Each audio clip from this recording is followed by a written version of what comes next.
Hello everybody, welcome to Nintendo Pow Block. I am your host, Eddie V. Boss man himself, Mr. Corey Dirrig, is on baby alert. Anytime the baby can arrive. So me and Jesse, the wise Wisconsinite. Hey Jesse. Hey, what's up, Ed? We're going to be able to give you guys a great show with good content, got some good stories for you guys. And if you kind of was disappointed, well, there's been more announcements for game releases. So we're going to get into that in the later half. And then we're also going to get into a discussion that might seem concerning to some people, but not many. I'll explain later. But before we get into that, like I said, I'm your host, Eddie V. Jesse Douglas is joining me. We're going to get into what we've been playing, and I'm actually going to start because I think Jesse might need some time to think about what you've been playing. Yeah. I mean, I kind of, like, lately it's been weird. I've been mostly only playing Switch, but this week right at the end of the week here today, I played a little bit on Xbox, but yeah, go ahead first. Well, for Switch, play some Breath of the Wild. Getting more further into that game, just loving it. Got a little further in Just Chasing Beats. I picked it back up, and man, that game is so good. I kind of put from the game could be evil, but I love how difficulty and how hard it is, because it's just like you have to watch. And the thing about it is the beat is tempting you to move your head and dance to. But you gotta still kind of like, oh, I need to pay attention because a lot of that stuff is going on. So you gotta keep in touch with the patterns. Man, the soundtrack is still amazing. Just like the music is banging, and I'm getting further along in that game. Got a few more levels to go before I end up being it. Still just an interesting story and art style, and it's just like, it's so good. And I was thinking about it, and it's just like, I hope this game ends up getting a physical release. Cause I don't know if it's going to be coming to other systems or anything. And I haven't heard of sales on Switch, but man, this game is just so good, and hopefully more people look forward to playing this game. Like, if you love Luminous and if you love music style games, man, Just Chasing Beats is just so good.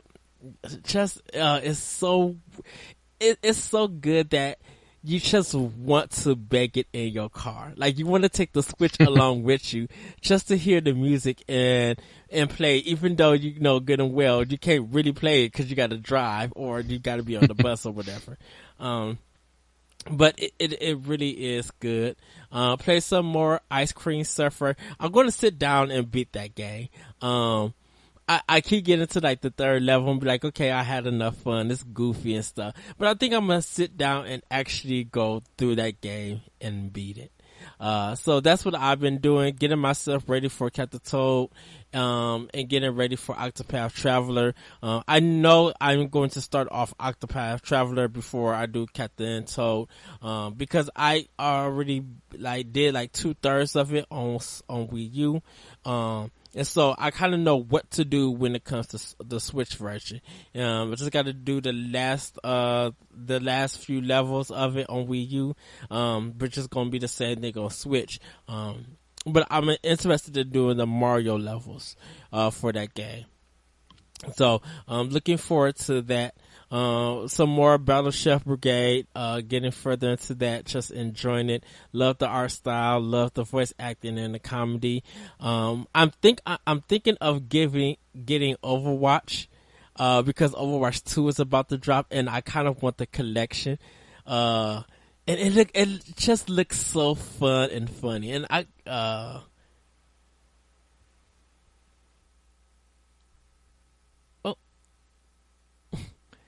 can you hear me, Jesse?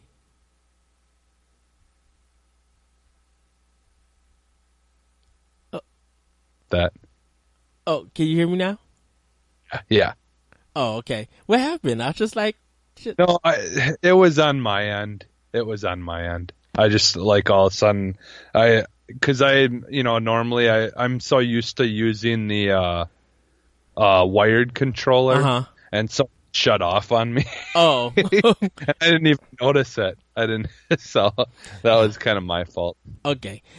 So yeah, that's what I've been doing with Switch. Getting like, I think after, like I said, I think after I get Spider-Man for PlayStation 4, and I'll get like I said, I'll get Battlefield 5, and I'll get Forza Horizon 4. Like after those two games, it's pretty much now, and once I get more money for my new job, pretty much now it's all Switch. Like the rest of the year is going to be digital or physical games. Cause I still need to go get Mario Aces Tennis, and Wolfenstein 2. I need to go and get those games and stuff. But the way that our the pay goes, it was kind of, I was just like, I can't do it. I got to pay a bill. So, and then my new paycheck is like, part of it is going to cut the toll into, Octopath and phone bill. And probably a little bit of other things. So hopefully by time, that following check comes, I'll pick up Mario Aces and Wolfenstein 2, and then be ready for like Dead Cells and Okami HD. Like get ready for my August games and stuff. While still picking back some of the backlog for that. So yeah, like for the rest of the year, it's Switch. It's literally Nintendo only. Yeah. For PS4, I beat Mad Max. Now, I'm not going to go into detail. You guys are going to have to check out Wednesday's episode of Arsenal X. I'm going to leave it at that. I did beat the game, but I'm going to leave it at that for you Pow Blockers. This is a family-friendly show. AX is whatever. So, that's Arsenal X, everybody.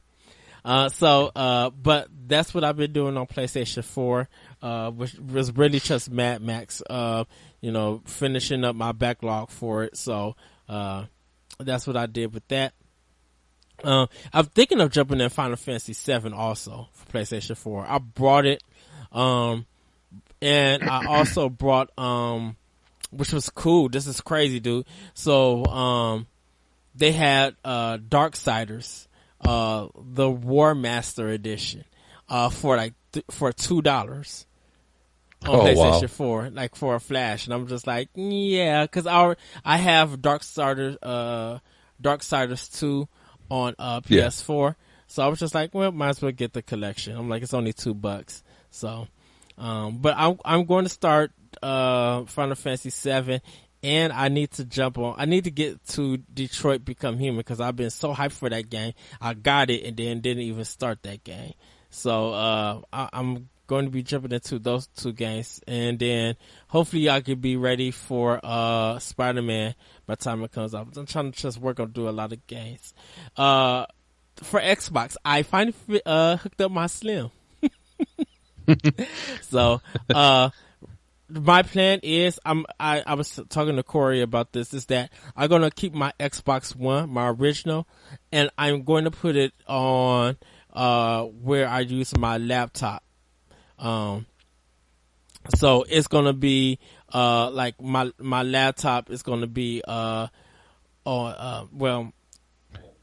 going to be by my Xbox One, but the monitor that my laptop uses, I'm going to get a splitter for it. So that I could, when I'm not using my Xbox One, it'll be on the PC. But when I am using my Xbox One, it'll be on the split. It'll be on that, in case if I feel like, not cutting on my S, and I just need something quick to play and stuff. So yeah, I'm going to keep it because I think a lot of my games didn't transfer over because they're not on my external. But surprisingly, a lot of it's like 94 games is on my external hard drive, and I still got more to put on. I had to re-put the Division on the system, so I gotta see how that goes. If not, then I'll just be playing it on I'll be just playing it on the original Xbox because we got a lot of progress on there, so I want to do that. Battlefield Hardlines, I'll be getting more into because that's part of my Backlog Bash blowout for optional opinion. After that, I played some Destiny 2 a little bit. I started with a Titan, so now I have a Hunter, I have a Warlock, and now I have a Titan. So right now with my Titan and my Warlock, they're both at the first level. They're not like really strong or anything. So I'm going to be going through the whole games with that to get them up and everything. I didn't buy the DLC and stuff, so. Yeah, I still need to do that too. Because I was actually, well, I'll talk about it, but I noticed that there's certain guns and stuff you can't get unless you have the expansions. Yeah. Which I think is kind of stupid, but well, you really can't play. It's one of those Activision things where you can't play with the other person unless you own the DLC. So you're literally locked out. Yeah. So I just feel like, I'll probably eventually get it, but I'm not going to get it now because it's just like you guys still are working on fixing this game to be better, and I rather wait to see. I'd rather wait till all the content comes and then just pay the season pass and get all that content, because there's no reason for me that I spent $60 or $50 dollars, because I think I got this game on the sale, to spend that much money, and then like 2/3 of that is the price for the DLC for the season pass, and that season pass might not give me a lot of stuff. So I'd rather wait for all of that stuff to drop and everything. So, but I played a little bit of it. I did it on. Yeah, I played it on my Slim. So, I had to like kind of rearrange stuff. I actually started rearranging my games, my Xbox One games. Now I got to do my PS4 and my Wii U games, just get that all arranged and stuff. Play some Ikaruga. I will jump back to Far Cry 5 probably next weekend. The way my schedule's looking, I'll probably be off Saturday. I gotta see how they're doing this. I gotta see how they're doing the schedule, because if they have me working, if they have me off Friday and Saturday, then I'm pretty much gonna be gaming that weekend and hopefully do some recording and stuff like that. But pretty much that's all I've been playing and been getting into. So I mean, those are the games that I've been touching on all three systems. And also play Meteos on my 2DS. Swing Golf I played also on my 2DS, and Fire Emblem Awakening I just started playing, and man, that game is still so good. Just love it. Just like, yes, love this game. So, but pretty much that's all I've been playing. So, but what about you, Jesse? What you been playing? Yeah, I mostly like this week mostly I've been watching shows, but it's, like if I'm watching something, I can pull my Switch out, and play that handheld, which is usually the way that I play my Switch nowadays anyways, or for the most part, even since I got it. Like really the only time I played the Switch in the dock was like if I was playing, like wanted to play Zelda on a bigger screen or something. Mm-hmm.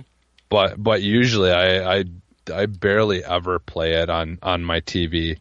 But yeah, so I've been playing I downloaded the demo of Captain Toad or whatever. Yeah. And so I played that. I finished the three levels or whatever that they have for you to try. And I liked it. It's like one of those games that if you just like want to do something easy and you don't really want to have to think or really, you like stress your brain out or anything, it's just kind of a fun little, thing that you can kind of do at your own pace or whatever. And I'm enjoying it. I probably will pick it up when it or when I get the money for it or whatever. Like, yeah, because it is out already then, right? Like the full game is out? Is it? It'll be out Friday. Oh, okay. All right. Okay. This Friday. That's what I thought. Okay. I was like, well, I think it comes out soon, but yeah. So I played. Captain Toad and Octopath Traveler are both big releases this Friday. So Okay.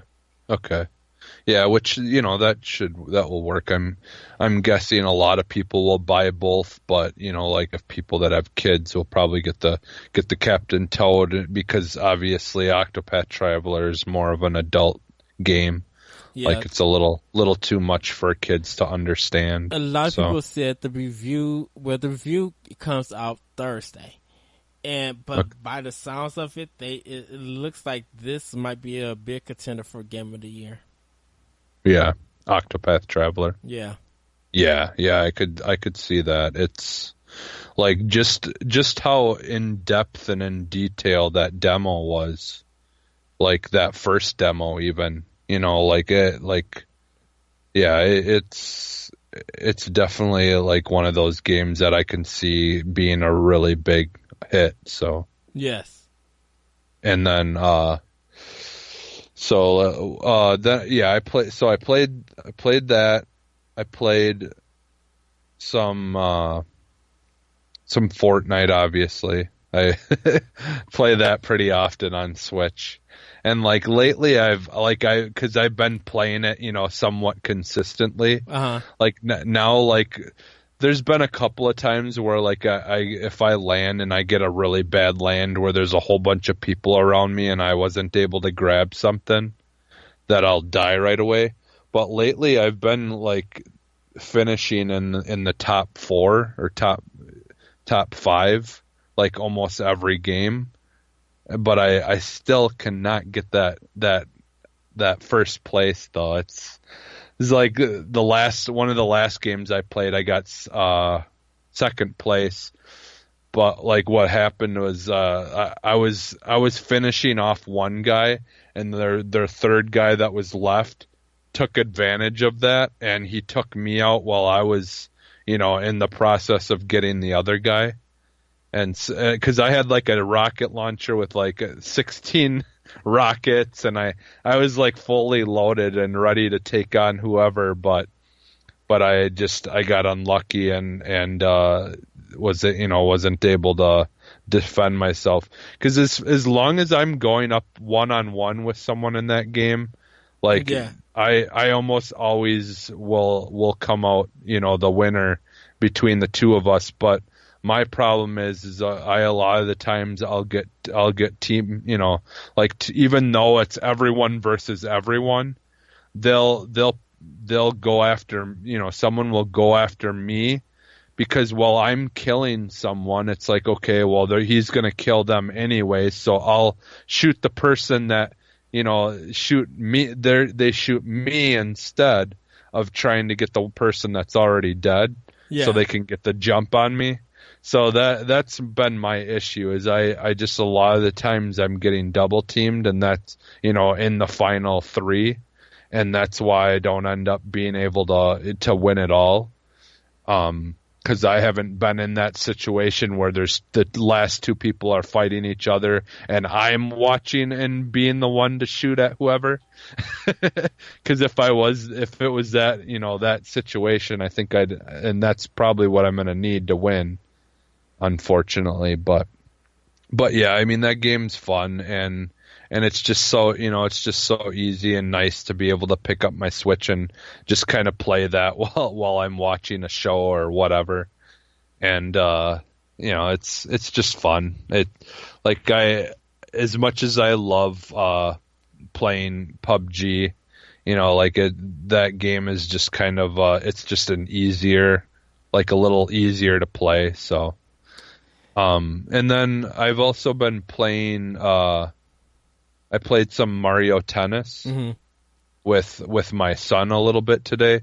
Like because he wanted my son Max wanted to play it today, and I'm like, well, it's a little hard, a little bit harder, but like you're gonna have to learn stuff. You're not gonna be able to just, be good, right away with it. And so he was just playing that open part where it's teaching you, like, you have to do this kind of shot at that wall. Yeah. Like there's a wall, and then it will show which kind of shot you have to do and to hit it at the wall, and then that one will disappear, and then a new one will come down. Uh-huh. And so it's teaching you how to do the shots. And there was one shot, he's like, can you do this for me? I'm like, no, you gotta learn how. If I just do it for you, then you're not gonna learn how to do that shot. So you just, keep trying. And I was trying, and I found out later I did end up helping him, but it was because I found out he was pushing the wrong button with the direction that he was supposed to be doing. Yeah. So then I just told him what he needed to do to get it right, and then he ended up getting it. But yeah, that game's fun. It's not like a main game for me. It's just kind of one of those things that's like more like if my friends come over, or is more play. of a it's more of a social game. Okay. Like for me, like the game that's coming out soon enough that I would play, or well, I don't know. I guess I don't know exactly when it's coming out, but like Mario Party, like those kind of games, I'm more inclined to play by myself more often. So like that when that comes out, I'll probably play that a lot and be working on trying to, get unlock stuff. And if it's like like the old school ones have always been, there's usually like as you progress through the game, you like get tokens or you get things to unlock stuff later or whatever. So I'll probably play that more often, but like the single player mode's good. I enjoy it. It's fun enough, It's different, and some of the things take a little figuring out because they don't quite explain things to you always. So, but that's fun. So that's mostly what I've been playing on Switch, and then on Xbox today I played some. I started the what's it, Captain Spirit demo. Yeah, I did too. I started that. Yeah, did you? Yeah, it's like I haven't gotten very far. I just got to the point of where like his dad like grabs a bottle and walks into the living room to watch TV. Like that's as far as I've gotten in it so far. So I just started that before you got home, before we started recording. So I actually forgot. Otherwise, I would have started it sooner. Yeah, I forgot that I downloaded it. I think they said it's like 2 hours long. It's not that. They said it's not too long. Yeah, because I guess it's labeled as a demo, but technically it's a free to play game. Like because it's basically like a prequel, from what I understand, to the second game. Yeah, so it's a prequel that's supposed to lead into the second game, but then I think that's why. I think it got like 8s and 9s. Like people, like I know Game Informer enjoyed it.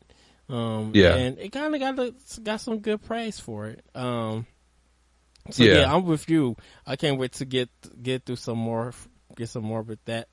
I'll try probably, like I said, Monday to do it in one sitting. Like I'll probably wake up in the morning and that'll be like the first game I play just to get through it all. The podcast, I listened to Xbox podcast, my Xbox and me or whatever. Hmm. And, they talked about it without spoiling anything. And they said it was like, it's definitely it's a tearjerker. Like if you've experienced some of the things that happen in the storyline of this Captain Spirit thing, that it definitely pull at your heartstrings. So yeah, I was like, well, I never even played the first game yet. I still haven't played the first Life is Strange or whatever. And so like I probably should go and play that. 'Cause I think it's on Game. No, I don't think it's on Game Pass. No, because it's a free demo. Anyone could just download it. Yeah. No, I mean the Life is Strange, the original Life is Strange game. one. Oh yeah. Yeah, because I have never played the first game, so I didn't know exactly what kind of game type it was. Like I figured it was a story driven game, but I didn't. It is. It's kind of more of a point and click. It is a little bit at times point and click, but not so much, because sometimes there's like quick time events also. So Okay. But yeah, so I'm like I've only played it a little bit. I'll probably have more to talk about it next week. 'Cause I'll probably try to finish it before next week. And so yeah, I've been playing that. I went back. I played some Destiny 2 as well today, and got some of my things leveled up a little bit higher than what they used to be and stuff. But it's still such a pain in the butt to try to level things up, because like I'm at a level. I think I'm at level 304. yeah, and it's still everything I get like in Ingrams and stuff like that is like 295 or something like that. So it's almost like a 10 level lower than what I already am on everything that drops. So I still kind of wish that they would fix that a little bit and make it more like most games, where as you progress and as your level goes up, that things slowly, go up as well, that drop. But it seems like it's hard to get anything to drop at a higher level than it already is. So that's been my issue with the game since day one. Since getting up to a high level, is they make it really difficult to just play the game and get stuff, that's higher than what you are. So I wish they would kind of change that a little bit or something. Something needs to be done with that, because now I think you can get up to like 350 or something like that, isn't it? I don't even know what the level cap is at now, but it's not dropping things for me at all that are higher, but whatever. It still will be fun to play like with other people, and then I probably won't care as much, but so yeah, I played that. I played some World War II Call of Duty.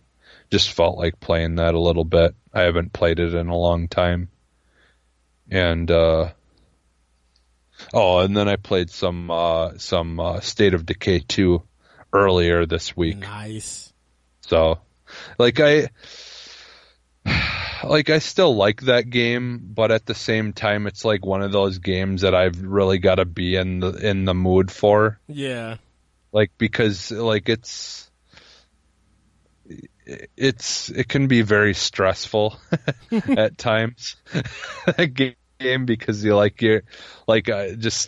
can get bombarded with like zombies, and if you're not I was having issues where like my people, like when I first started my game recently, like a lot of my players were tired and worn out, so their stamina bars and everything barely would fill up. Like, how the game does that, where like you're like, once a person is exhausted, like their stamina bar won't fill up all the way. Yeah. It will only go a certain way. And so that's what I started out with, a bunch of my people like that.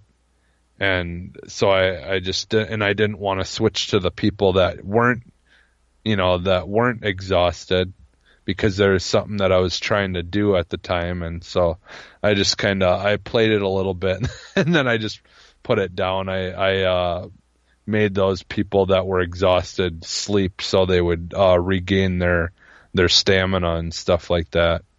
And then just ended up shutting the game off and playing something else. But yeah, I gotta start rescuing more people and then find like a bigger place and try to get more food. Like I need to play the game and do a lot of trial and error. Just be like, okay, let me die. Okay, let me get this person. Let me do this side. Just gotta work through that game. Yeah. Yeah, it's definitely something that I've got to work on as well. Yeah. So, well, anything else you've been playing? That's pretty much it. I do I plan on starting Resident Evil 7 pretty soon here. Is that on Game Pass, or did you pick it, or did you buy it? I ended up buying it. I bought it at one of the local places that and they had it for $15, so. Okay. Yeah, that's the game that I need to finish too. I was supposed to do that for a review for something, and someone else got the game and finished it, and they were going to do the review, but it never happened. So I'm just like, okay, that's fine. Yeah. So, well, everybody, that's been what we've been playing. We're going to actually get into the news, and a very big announcement, like literally happened. Panic Button is porting the online co-op hit Warframe to Nintendo Switch.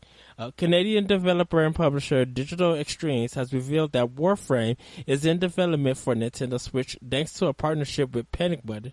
The news comes from this year's TinoCon, the third annual convention for the game. Warframe is a third-person, free-to-play online action game set in the evolving sci-fi world, giving players the chance to master the Warframe armor as the enigmatic Tenno, a race of ancient warriors who are awakened from centuries of chiral sleep by the mysterious guide Lotus. The game features more than 35 unique warframes, hundreds of weapons, and thousands of customization options as well as upgrades, a flexible mod system, and the ability to join clans, nurture pets, and explore massive new worlds. The game was originally released on PC back in 2013, arriving on PS4 and Xbox One shortly after, and it has seen regular updates and tweaks since then to keep things fresh. Being the ambitious title that it is, it comes as little surprise that Digital Extremes wanted to get Panic Button on board with the Switch version. Panic Button's recent ports of Doom, Wolfenstein 2, The New Colossus, and Rocket League have all impressed, so we're feeling hopeful for another success story here. Of course, Panic Button recently teased that a major Switch port will be announced this month, and it seems like we now have our answer as to what that game is. No release window has been confirmed for the title just yet, but here are a few, and if you guys want to see the screenshots, you can see it at Nintendo Live, which all our stories will be coming from for this episode. That's big. Yeah. With Warframe. And I'm just going to say this, because even with Paladin dropping, and that probably having some problems, but they're working on fixing that stuff.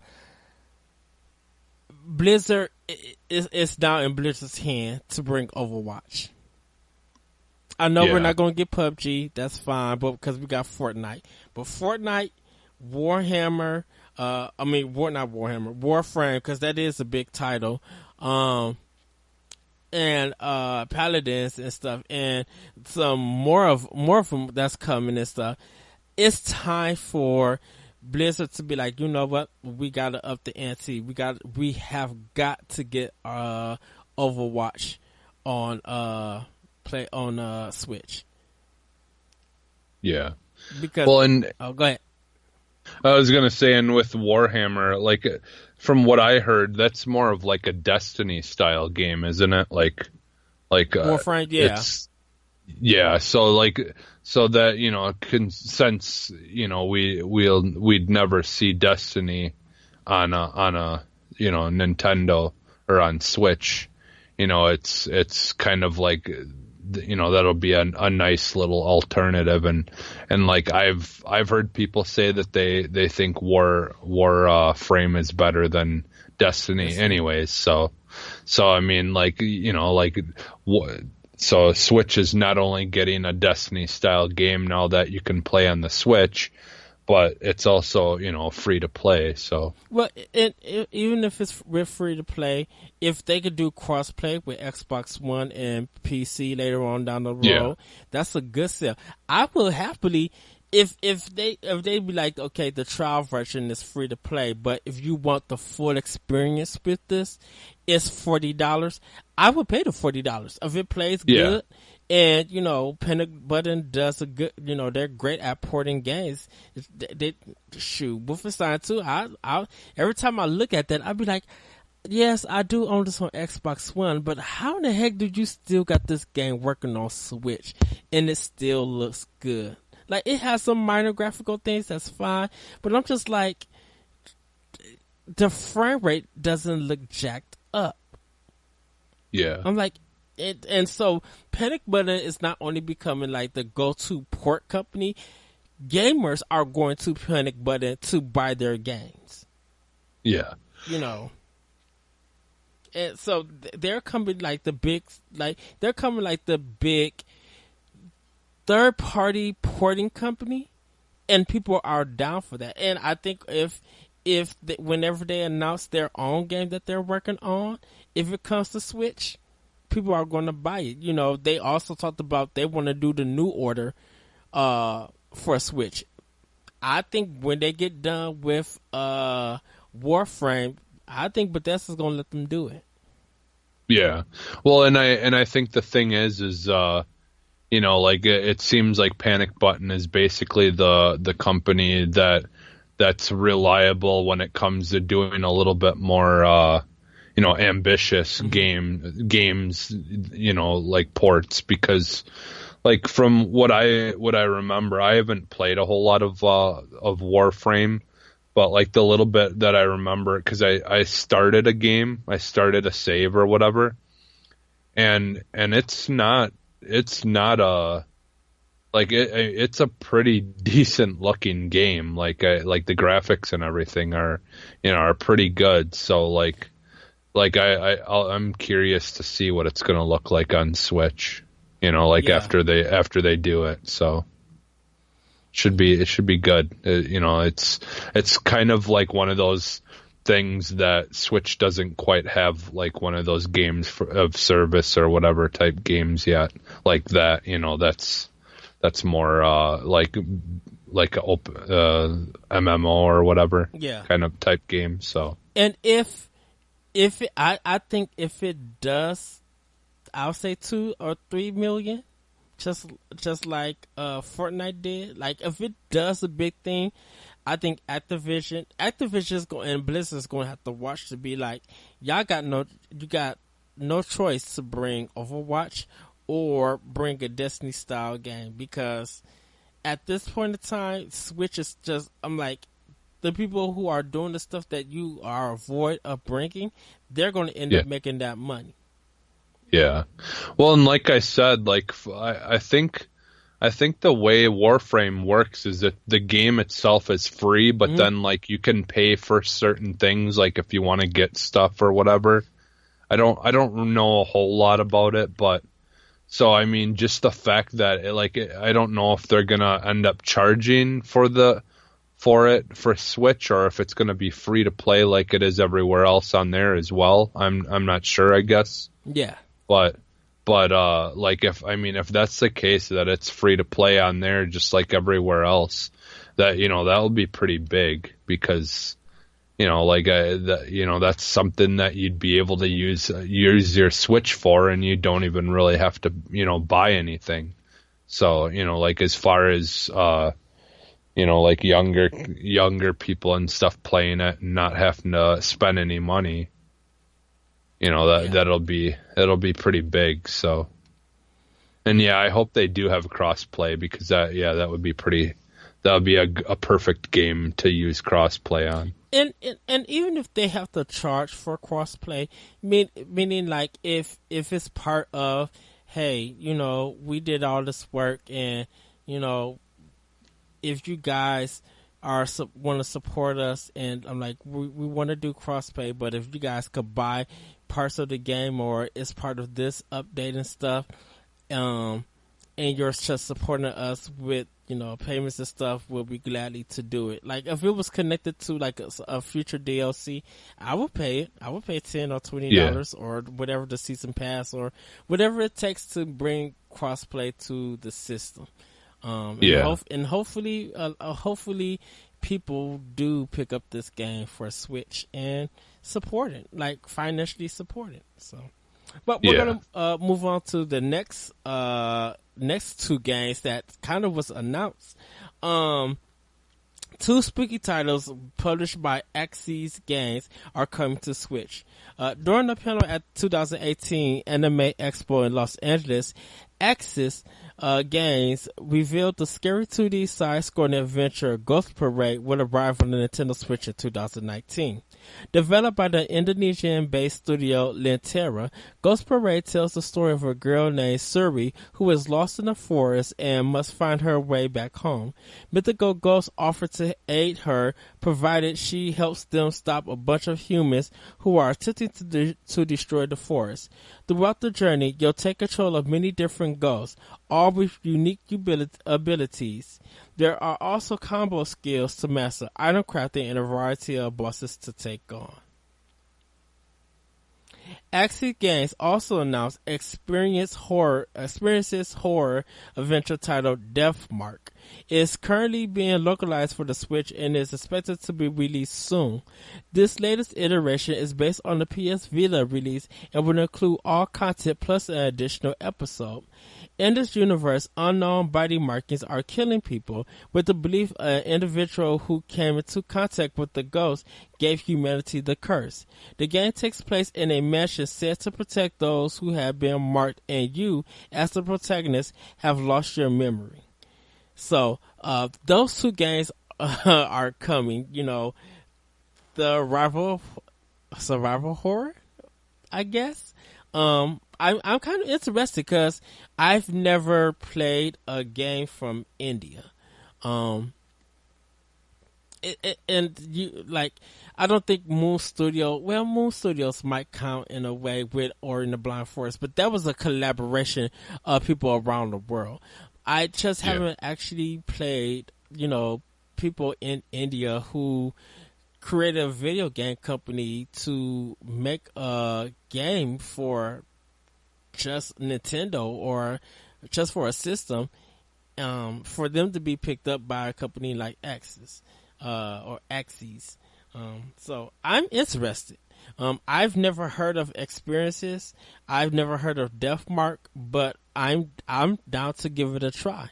Because we don't have really no survival horror. Resident Evil Revelations 1 and 2, I guess, but like we don't have anything that's like on the verge of like a Silent Hill or not Resident Evil.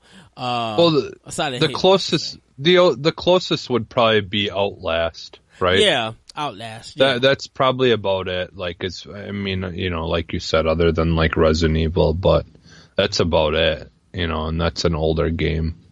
So. Yeah. And I don't know if you're into survival horror games, Jesse. Yeah.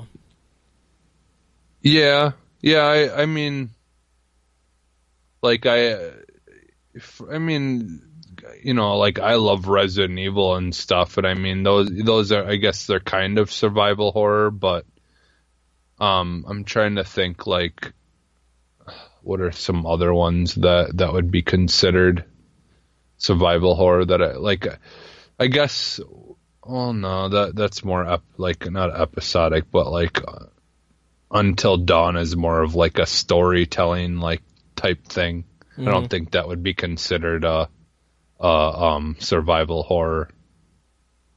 But I mean, yeah, like anything that basically that's horror, a lot of the times I end up liking.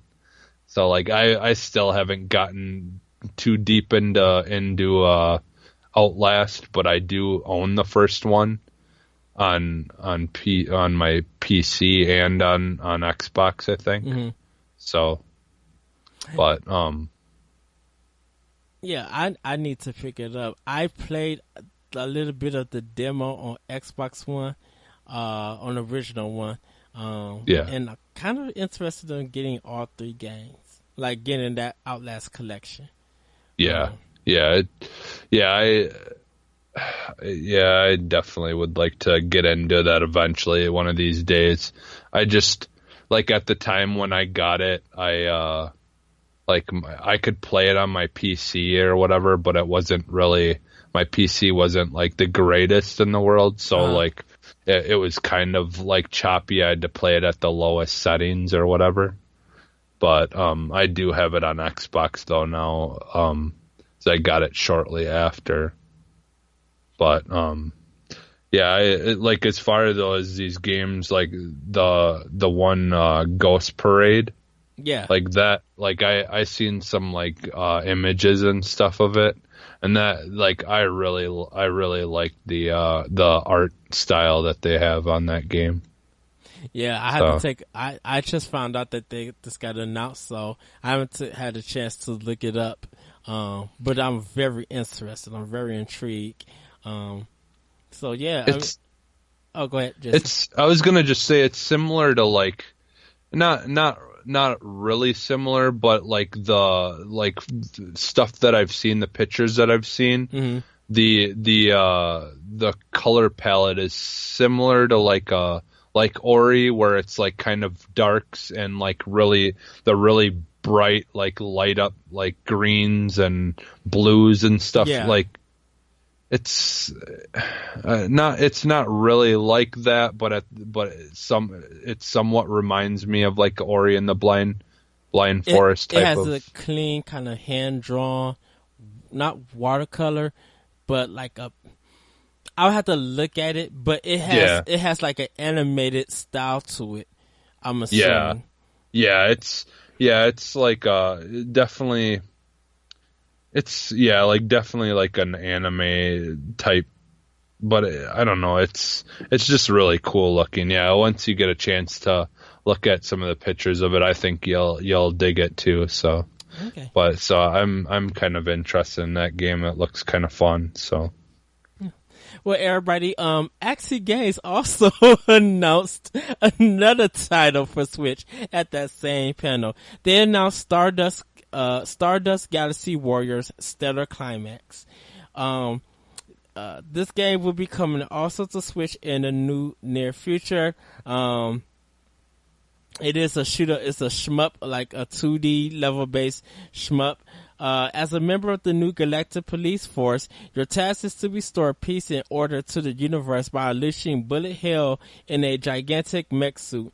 The 2015 release featured local co-op for up to 4 players, 5 unique mechs, 49 weapon combinations, a 10-level campaign, endless gauntlet and challenge modes, customizable gameplay, and an amazing soundtrack.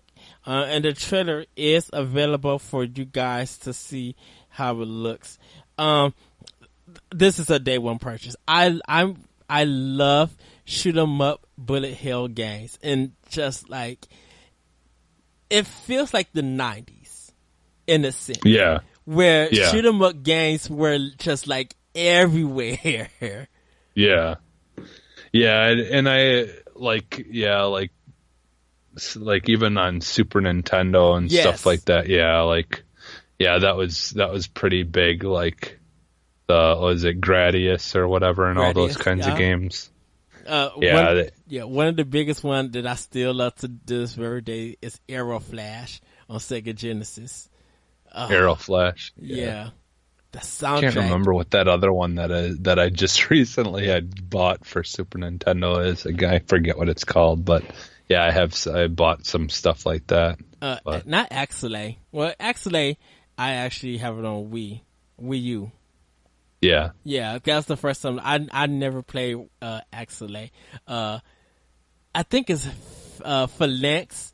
It's some guy had a beard playing a banjo on the cover, and it's an airplane in the game. Look at it. It's Phalanx. I think it's Phalanx, something like that.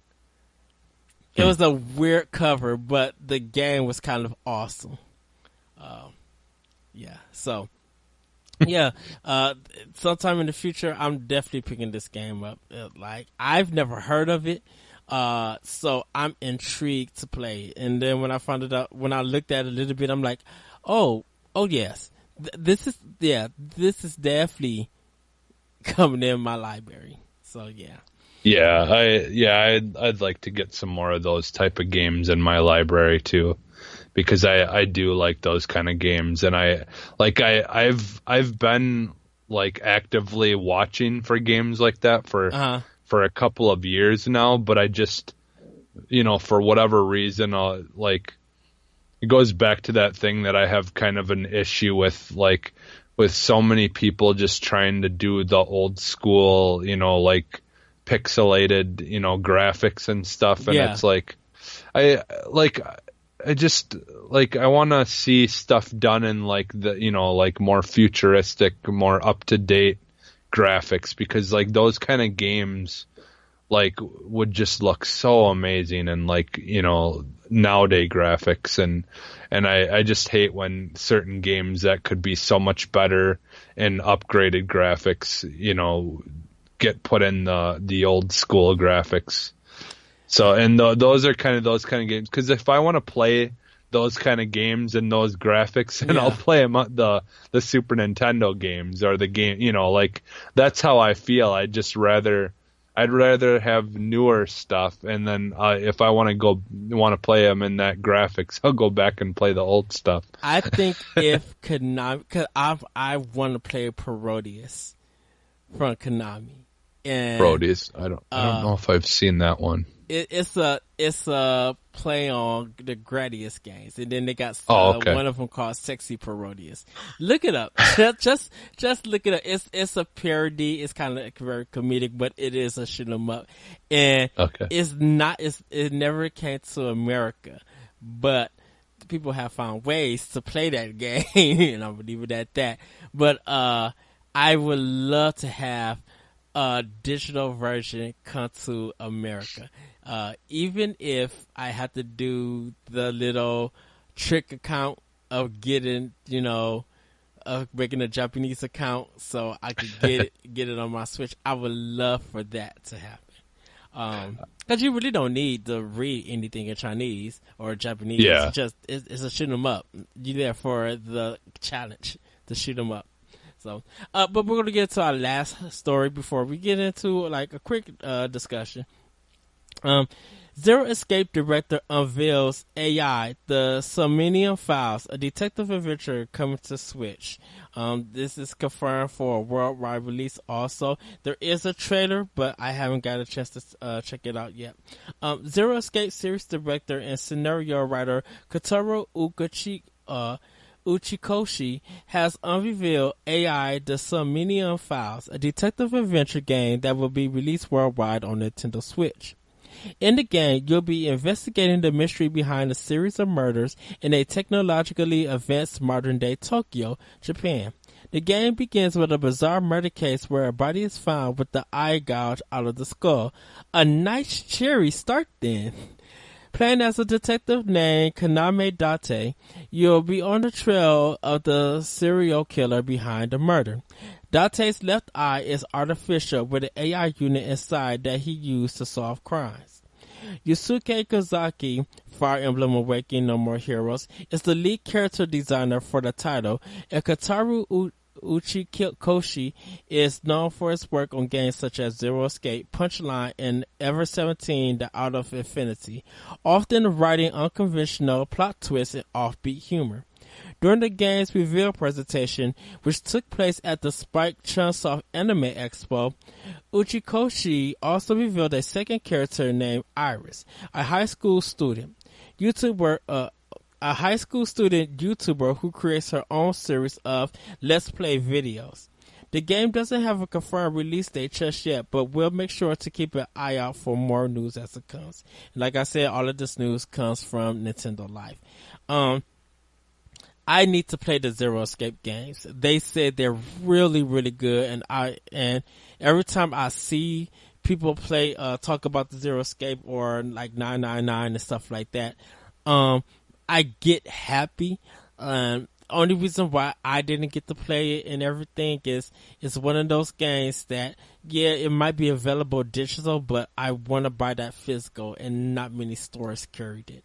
And if they did carry it, it was a limited copy. So I may have to go back and just buy the game digitally. But this game, it's screamy hotel room, Hotel Dust room 212 or something like that. Hotel Dust is what I personally call it, which I would love to see that game come to Switch. No, so what kind of game type is it?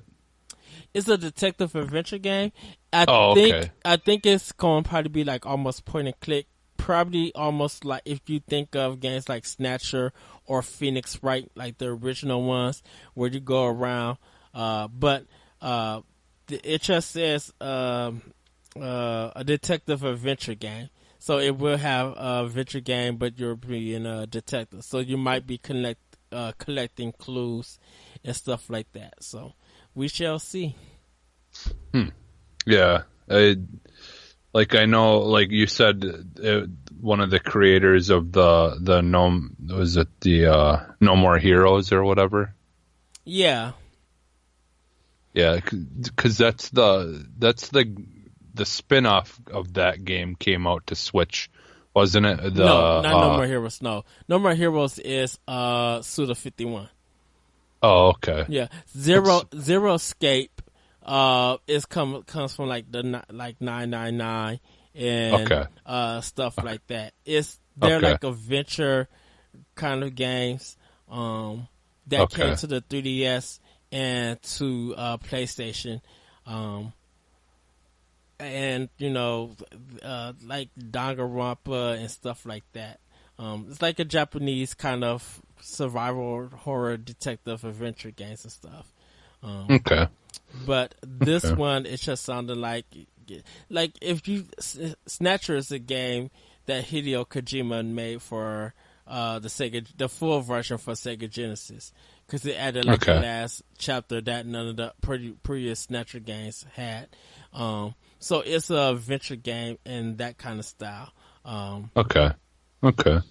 So, and that was kind of based off of Blade Runner, or inspired by Blade Runner, I should say. So this might be something like on that vein, but we don't know yet. I haven't seen much from it, but they it just got announced. So that's 5 games that's been announced for Switch, and this is after E3. So we're looking for stuff for it to this year and next year. So there's going to be games. But do you have anything else to say about that? Because this kind of have a connection about what we're going to just probably discuss about for like 7-10 minutes. Yeah. No, I don't I'd have to see more, like, cause I personally, I'm not really too big of a fan of like the, you have like a lot of those, those Japanese style games, like our point and click type stuff where you're like searching for things and rooms, and like I don't know if it's going to be something like that, but I guess I'd have to see more of it to know whether it's something I'd be interested in. But yeah, so. Well, like Hotel Dust came from Nintendo. Nintendo published it. But a different company did. There was a sequel to it, but it never came to America. But yeah, I think if anyone who's played the Telltale games and like Batman, the Telltale Adventure, you probably could get an idea of what this game might be. So it would be more like that then, you think?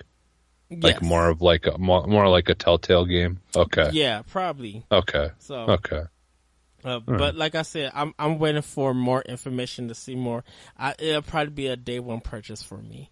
I'll probably be, putting money to the side to be like, you know what, I need to get this game and make sure that I be at Target at 8 o'clock, 8:30. Be like, I need you to put this game out. I need my game now.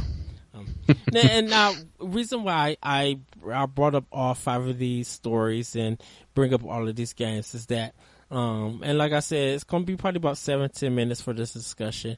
You know, there was a investor, kind of like a stock drop for Nintendo, from a lot of investors because they're kind of concerned or worry, and this happens in the stock market for everybody, about Nintendo not having enough games for the holiday in the future, and they probably was looking at how people responded to Nintendo at E3 with them bringing only pretty much focusing a lot on Smash, and Kimishima, he's still president of Nintendo, temporary president of Nintendo Japan, and he had to present a lot of stuff to the investors, and he probably haven't revealed the full plans on what they got coming. So with people kind of being disappointed with E3, and Nintendo with Reggie Fils-Aimé saying that we got more stuff to announce this year, we're just not announcing them, not ready yet.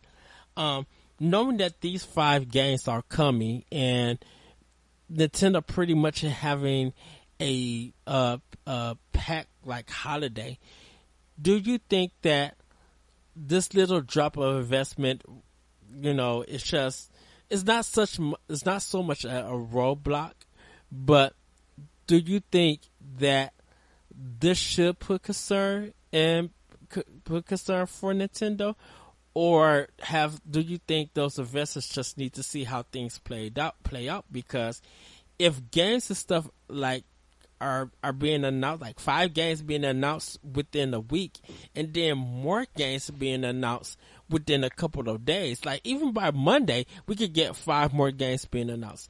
Do you think that investors, and let's just say people who are ready to get a Switch, and owners of Switch, do you think that there should be some concern for the Switch?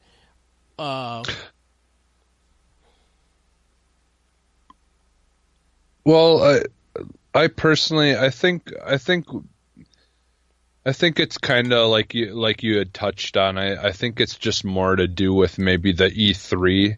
Like, I know that like E3 is kind of changing now. And it doesn't seem to quite be the same, that like, as focused as it used to be on investors.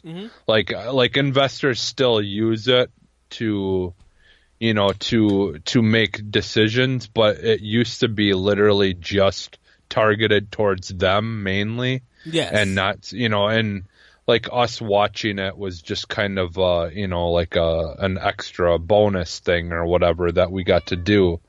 But, I think it's probably, like it's probably something to do with that. And I think like Nintendo, like they were, like they're trying to keep a constant flow of new stuff coming out. Yes.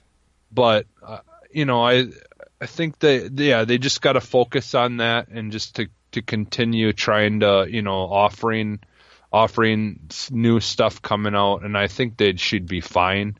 I think it was just kind of a lull, because of the E3, and how like a lot of people just felt like it was kind of a letdown, just because they're so, I think the comparing it to last year, like when everything was like just in your face, like nonstop new stuff coming out, and then E3, it was pretty slow compared to that. And I think because it's a new system, and it's only a little over a year old now, people were expecting it to be filled with games again this year. Yeah. And when that didn't happen, I think maybe some people may have gotten worried. and that's what you've seen. But ultimately, I don't think it's going to be that big of an issue. I don't remember correctly, but I thought I heard something about Sony's stock dropping too after E3. I don't know. I don't remember. I think so. Because I know a lot of people were, much like Nintendo's, a lot of people were disappointed with Sony's, like that, it was good for the people that were fans of like The Last of Us, but other than, fans of The Last of Us, Sony didn't really have too much to offer as far as the future goes. So a lot of people kind of felt the same way with Sony's. And so like I could see that, that being an effect as well for them of a stock drop. But yeah, like ultimately I don't think Nintendo has too much to worry about. I think as long as they, do what they're doing right now, they're kind of, just focus on stuff that's coming, and, even if it's not, first party stuff, and they focus on some of the bigger things like Warframe and stuff like that coming to Switch.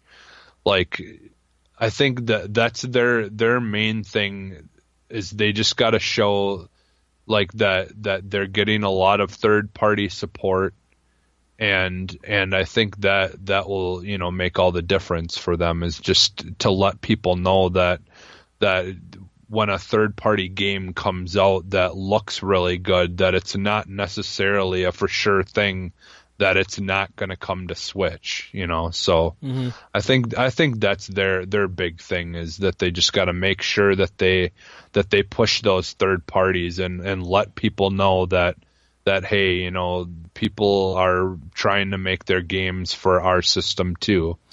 I think that's important. And it feels that with a lot of Nintendo games and indie games that come to the Switch, not many of them are becoming backlogs. 200 people are buying this indie game, and good sales are reported, and people are finishing them and enjoying them.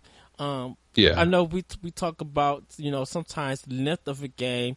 A length of a game doesn't make it number one or make it the biggest thing if there's other things that hinders it. Just because the game is long, there could always be some problems. A lot of people who've been playing a lot of indie games, and some of even the big titles, they have been enjoying their time with it. And a indie game that might be 5 or 6 hours, if you do a straight play dying, doing your trial and error, sometimes could become weeks, because there's so much other content that's coming that you just jump around and you just add more and more to your backlog and stuff. Whatever you pay for a $60 game, you could end up probably having 4 or 5 indie games on Switch, and more. Like I said earlier, more stuff can be announced. Now with E3, people are disappointed in Nintendo because they didn't have like a big blowout. That's good. That's fine.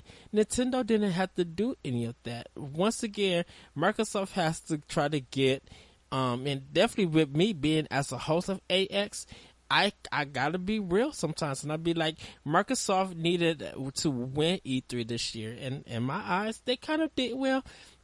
I think Nintendo still won E3, but Microsoft did their job of getting people to own the Xbox One. Yes, it is coming to PS4, but to show off those games more at Xbox says a lot of stuff, saying that they're taking third party and just games in general seriously. Where Sony is playing it, Sony had to show what is it from their first party that's been in long development, that's had delays that they haven't shown for almost years or months and stuff, that going to make people want to be interested in buying that game. Yeah. So Sony had it. Sony has it easier because they think just because we're in the league with 70 plus PS4s, we don't have to do the work. No, you have to do the work because if people are not getting anything out of your conference that they want to buy those games, then everybody's gonna be like, okay, Sony's not really. Now it's getting to a point that Sony's not really trying.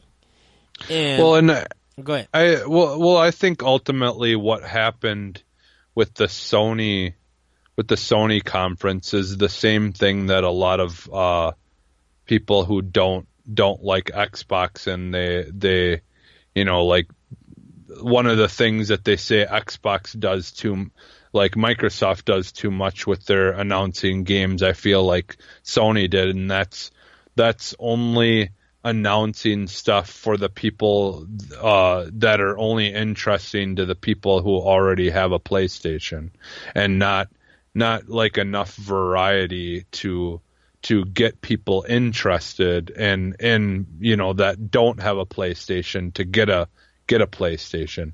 And I think that's something that Microsoft did correctly with the E3 is they showed like different kinds of games that all different people would like, and like the same with Nintendo, like they may not have showed like a lot, and there was a lot of things that people would have liked to see more about that that's from last E3 that they had mentioned was being made, and then didn't talk about at all this year. I think that was part of the issue with the Nintendo thing, but at the same time, at least they had like a lot of the stuff that they did show though was something kind of for everyone, like that everyone could be interested in.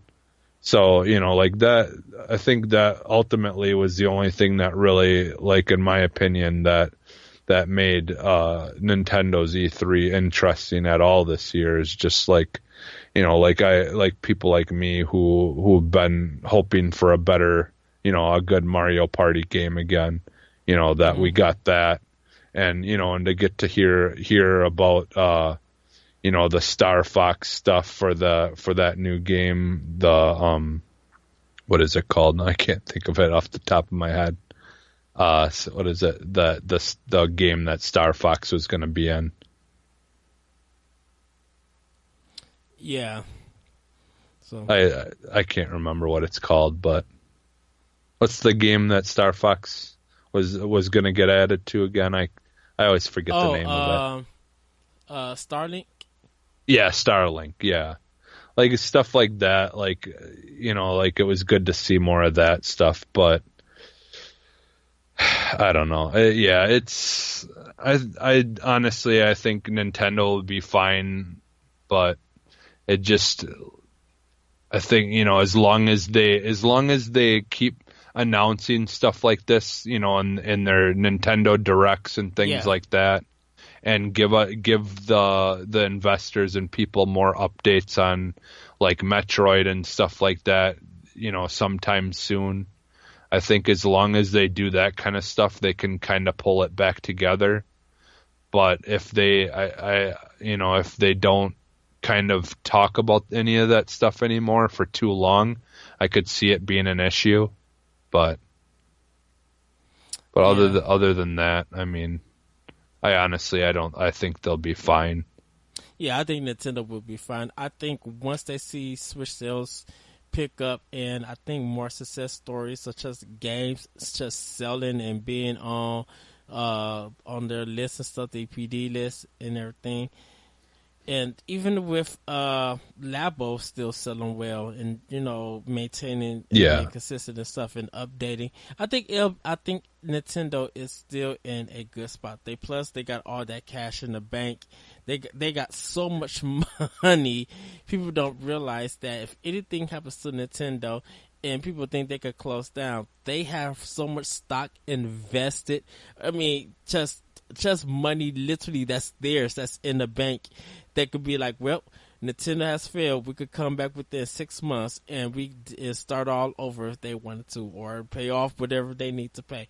Like, Nintendo is so big around the world that, you know, they just have their business smart. The business had to evolve at one point in time, but they are business smart. You could hate Nintendo for a whole bunch of other stuff. You could say this E3 was terrible, but if you seen that more games are being announced for Nintendo Switch compared to PS4 and Xbox One, and people are giving Nintendo more guaranteed sales for that, and these are not pre-orders. These are just people saying that I'm going to buy the game, and they're buying the game that the day it comes out. That's good news. You know, people always said that, you know, like I did my first digital pre-order was Ikaruga. but everybody is just so into physical for Switch that that the Switch text or whatever, people don't even care anymore. They would pay $30 or $40 to get that. When limited run games, when all of that stuff is sold out on Switch, that just shows the popularity of how that system is. Not many people are talking big about Microsoft and Sony at this time. They will talk about them later on in the year. No doubt about that. Definitely when Game of the Year nominations come up.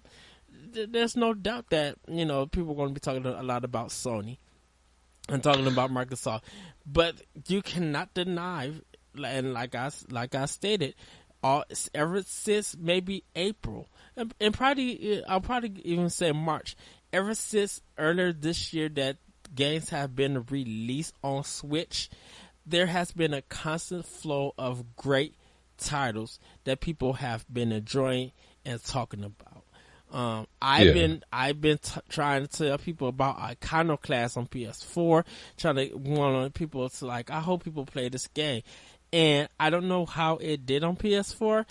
When Iconoclast, I feel like when that dropped for Switch, it's going to get a lot of people interested in playing that game, and hopefully a physical version comes out, because this game was done by one person. 8 years done by one person, and to see that it not even get mentioned because of Celeste, you know, I think once that game hits Switch, I think it'll be better sales and more people will talk about it. I'll definitely will buy it. So, but everybody, go ahead.